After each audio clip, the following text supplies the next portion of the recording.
Hello friends, Nifty analysis video में आप लोगों का स्वागत है। एंड इस वीडियो में हम 21 मार्च के लिए एनालिसिस करेंगे। चलेंगे सीधा चार्ट पे और देखेंगे कि कल एक्सपायरी डे वाले दिन किस तरह की मूवमेंट निफ्टी में रह सकती है। निफ्टी का डेली चार्ट है आप लोगों के सामने। कल का जो ये कैंडल बना था, ये इस पूरे 4 दिन का जो रेंज था उसका ब्रेकडाउन था। इनफैक्ट 4 दिन नहीं, उससे पहले का भी। और उसके बाद जो आज कैंडल बना वो बिल्कुल फ्लैट रहा निफ्टी। अप साइड में मूवमेंट लिया, डाउन साइड में मूवमेंट लिया, लेकिन बिल्कुल फ्लैट रहा। वॉलेटिलिटी काफ़ी अच्छी रही आज के दिन में। और वीकली पे एक बार देख लेते हैं। वीकली के टाइम फ्रेम पे बैक टू बैक 2 कैंडल अपने को मिल रही हैं अभी। ये कैंडल रनिंग में है। और आज जहाँ से ये घुमा, ये इस वीक का एक मेजर सपोर्ट एरिया भी था। इस वीक में अभी 21,700 के नीचे जाने की संभावना अब नहीं लग रही है, यानी कि कल थर्सडे और फ्राइडे 2 दिन, आने वाले 2 दिन में। ठीक है, तो अब एक बार शॉर्ट टर्म के चार्ट पे चलते हैं और वहाँ समझ लेते हैं कि किस तरीके की मूवमेंट बनी हुई है। ये 1 मिनट का टाइम फ्रेम है आपके सामने। मार्केट आज यहाँ ओपन हुआ और कल की जो क्लोजिंग करके गया था उसके अनुसार इसको फ्लैट टू नेगेटिव या फ्लैटिश काइंड ऑफ ओपनिंग होनी चाहिए थी। बट वो थोड़ा सा गैप अप लिया उसने। गैप अप लेकर के ओपन हुआ और उसके बाद में वापस नीचे आया, क्योंकि इस लेवल तक एक बार आने की संभावना बन रही थी। तो उसके नीचे आया, इनफैक्ट उससे भी काफ़ी नीचे गया। और एग्जैक्टली ये जो बॉटम था ये हम लोगों ने पकड़ा इसको। जैसा कि मैंने ग्रुप में भी अपडेट किया कि पहले अपन इस चीज़ को डिस्कस कर चुके थे। हालांकि ये प्रीमियम लेवल की चीज़ें रहती हैं, तो ये पब्लिक ग्रुप में बिल्कुल एक्यूरेट टाइम पे डिस्कस नहीं की जा सकती। 700 वाला जो एरिया था वो एक मेजर सपोर्ट एरिया था, आज के लिए भी था और वीकली तो था ही। ठीक है, तो वहाँ से अपने को एक ऊपर की तरफ काफ़ी बाउंस, अच्छा बाउंस मिला। और फिर ऊपर भी अपन लगभग यहाँ से 200 पॉइंट ऊपर गए।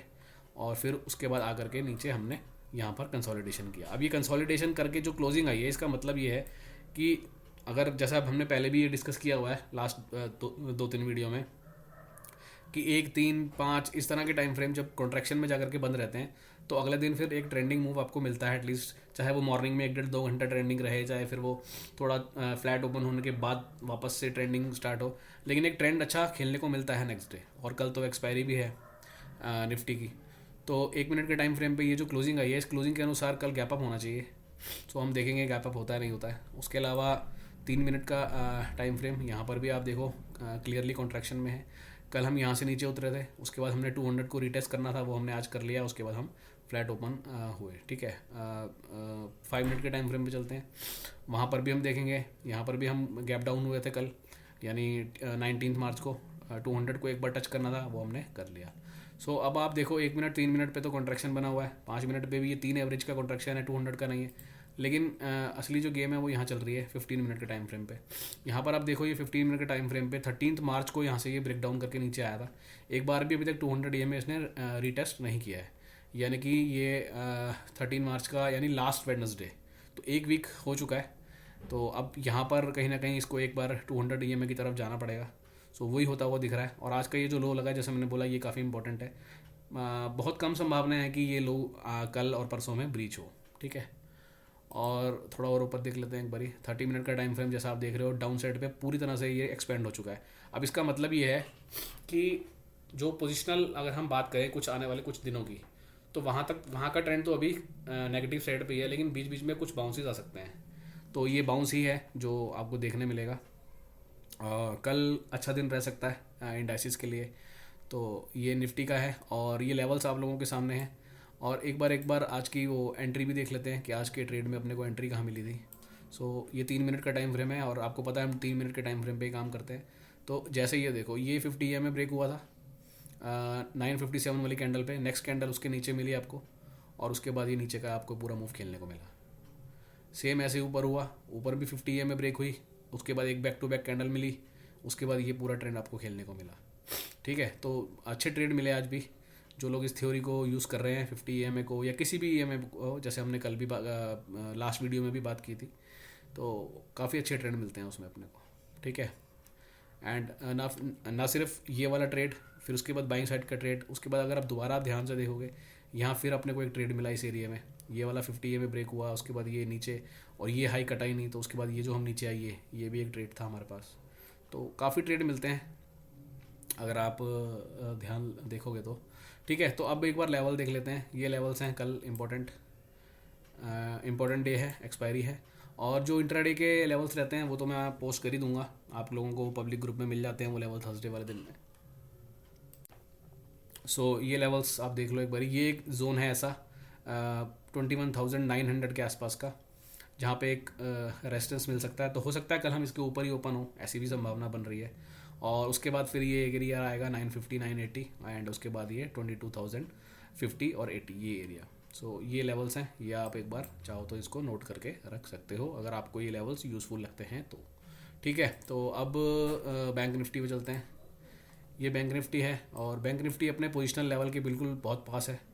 जैसा आप देख ही रहे हो पोजिशनल लेवल ये चला आ रहा है 45,500 का। एक बार इसको देख लेते हैं 1 मिनट के टाइम फ्रेम पे। इसने भी बहुत अच्छी क्लोजिंग दी है, सारी एवरेज के ऊपर जाकर के क्लोज दिया है 3 मिनट्स के टाइम फ्रेम पे। यहाँ से आज ये ओपन हुआ, ओपन होने के बाद नीचे आया अगेन। इसमें भी आप देखो ये 50 EM में ब्रेक हुआ, नेक्स्ट कैंडल बहुत छोटी सी बनी और इस हाई के ऊपर बनी और उसके बाद ये इतना बड़ा ट्रेंड मिल गया आपको। ठीक है, ऐसे ही डाउन साइड के समय पे भी हुआ था। तो ट्रेड अच्छे मिले हैं आज काफ़ी, निफ्टी में भी बैंक निफ्टी में भी। इसके एक बार लेवल देख लेते हैं 3 मिनट्स 5 मिनट्स 15 मिनट्स। ठीक है, अब इसमें भी आप 15 मिनट देखो, वही लास्ट वेडनेसडे को नीचे आया था, उसके बाद यहाँ पर गया बट इसको टच नहीं किया इसने। तो इस तरह से जो कुछ एरिया छूट जाते हैं वो फिर करेक्शन पूरी करने के लिए उनको आना पड़ता है। तो अब हो सकता है आने वाले 1-2 दिन के अंदर में आपको ये मूव अच्छा दिखे। कल भी संभावना है, कल एक्सपायरी भी है तो देखते हैं, क्योंकि एक्सपायरी से 1-2 दिन पहले वॉलेटिलिटी जब काफ़ी रही है ना, कई बार क्या होता है कि एक्सपायरी से 1 दिन पहले यानी आज के दिन, जैसे निफ्टी की कल एक्सपायरी है तो वेंसडे वाले दिन एक ट्रेंडिंग मूव ऑलरेडी आ चुका होता है, तो फिर वो एक्सपायरी साइडवेज हो जाती है बिल्कुल। लेकिन आज क्या हुआ, आज अपने को वॉलेटिलिटी ज़्यादा देखने को मिली है, भले ही वो दोनों इंडाइसेस में मिली है। हालांकि बैंक निफ्टी की एक्सपायरी आज हो गई, लेकिन दोनों इंडाइसेस में अपने को वॉलेटिलिटी देखने को मिली है। तो इसको देखते हुए ये समझ में आ रहा है कि कल एक ट्रेंडिंग मूव आपको मिल सकता है और चांसेस ज़्यादातर यही हैं कि ऊपर की तरफ। अब कल किसी रीज़न से कोई बहुत बड़ा ही गैप अप हो गया, मान लो निफ्टी 100 पॉइंट ऊपर खुल गया, तो फिर उसको हम थोड़ा देखने के बाद या थोड़ा करेक्शन आने के बाद में चेस करेंगे। और इंट्राडे के दौरान ये जो लेवल्स हैं ये मैं आप लोगों को पोस्ट करते रहूँगा, क्योंकि ये लेवल भी मार्केट के साथ साथ जो है चेंज होते रहते हैं। अब जैसे कल अगर गैप अप हो गया मान लो 100 पॉइंट का, तो फिर ये लेवल ऑटोमेटिकली चेंज हो जाएंगे, तो वो भी आपको दिखता रहेगा। और अगर गैप अप होने के बाद आपको दिख रहा है कि ट्रेंडिंग मूव ऊपर की तरफ जा रहा है, तो जब इस सबसे ऊपर के लेवल के पास प्राइस आएगा तो वहाँ अपना रिस्क रिवॉर्ड रेशियो सबसे अच्छा रहता है। ऐसे डाउन साइड में भी होता है, मान लो कल गैप डाउन हो गया तो जब इस एरिया पे आएगा सबसे लास्ट वाले सपोर्ट पे, तो वो अब रेजिस्टेंस का काम करेगा, तो वहाँ पर एक अच्छा रिस्क रिवॉर्ड होता है। ठीक है, तो बैंक निफ्टी के लेवल आपको एक बार नोट करने हैं तो आप यहाँ कर सकते हो। ये बैंक निफ्टी के लेवल्स हैं। ये एक एरिया है 46,300 से लेकर के 400 वाला, ये एक जोन है। और उसके बाद फिर यहाँ पर एक जोन है, मतलब आप देखो मल्टीपल रेजिस्टेंस दिख रहे हैं आपको। जहाँ पर भी ये 2 लेवल एक साथ आ रहे हैं तो वो एक अच्छा एरिया बनेगा रेजिस्टेंस का। एंड उसके बाद फिर ऊपर ये लेवल्स हैं, ये आप नोट करके रख सकते हो। ठीक है जी, तो कल देखते हैं किस तरह की मूवमेंट रहती है। क्लोजिंग अच्छी आई है, वॉलेटिलिटी के साथ आई है। काफ़ी लोगों को समझ में नहीं आया कि हुआ क्या आज, ये इतना नीचे गए हम निफ्टी पे खास तौर से, और फिर 200 पॉइंट ऊपर आए और फिर बिल्कुल मिड पॉइंट पे जाकर के क्लोज दिया, तो ये क्या रहा। तो इसी कारण जो है कल के लिए कोई मेजर पोजीशन शायद लोगों की नहीं होगी या बहुत कम होगी, क्योंकि पहले ही अगर ट्रेड मिल जाता है, हो जाता है, तो लोग फिर उसको रख लेते हैं अपने पास में। बट आज कोई ट्रेड समझ में नहीं आया किसी को कि ये हुआ क्या। हम ऊपर खुल रहे हैं यहाँ पर निफ्टी पर,